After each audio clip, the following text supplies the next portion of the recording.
Next we have Snoop Dogg. Uncle Snoop came in the game on Dr. Dre's The Chronic, writing and rapping on that album. And the buzz for his album was so great in hip-hop, everybody was looking forward to Snoop's debut album. When it came out, Doggy Style was the biggest debuting album in hip-hop history. Snoop also had the controversial murder trial, but he beat that in 95, 96. But then he left Death Row Records after Tupac was killed and Suge Knight went to jail. Snoop went into a bit of a lull. Many years he was with Master P's label, No Limit Records, where he still was quite popular in hip-hop, but his popularity definitely waned quite a lot.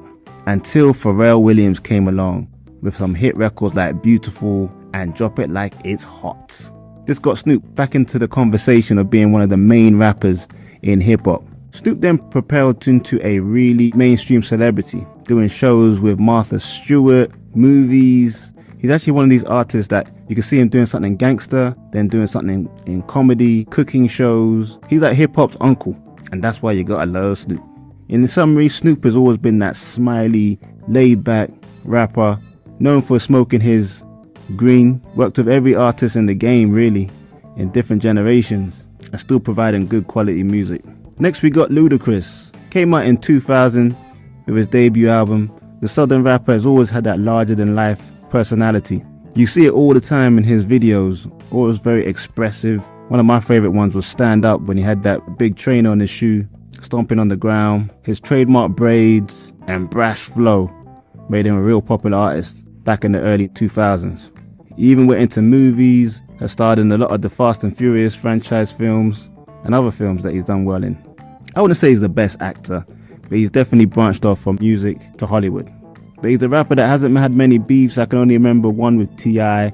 that lasted like 2 seconds. He doesn't get the respect he should do as a lyricist, but he's definitely one of hip-hop's most loved personalities. Coming in next is Wiz Khalifa. Wiz is definitely one of the most adored rappers in the game in the last decade or so. His debut album, Rolling Papers, in 2011, had the big song Black and Yellow, which was all over the place. It really put his hometown on the map in terms of hip-hop. The reasons why people love Wiz: he's always smiling, he's got that classic Wiz Khalifa laugh that sounds almost like a child, and like Snoop, he's a big advocate of the weed game. He still makes music, but he's not as popular as he was when he first came out, but his music still is out there. A couple good songs I've heard recently that was pretty good. And then he's also moved into fitness, doing all these flying kicks on social media. But overall, Wiz definitely has to be one of hip-hop's most adored characters. Always smiling, always laughing, always got a positive attitude. He's definitely got to make the list.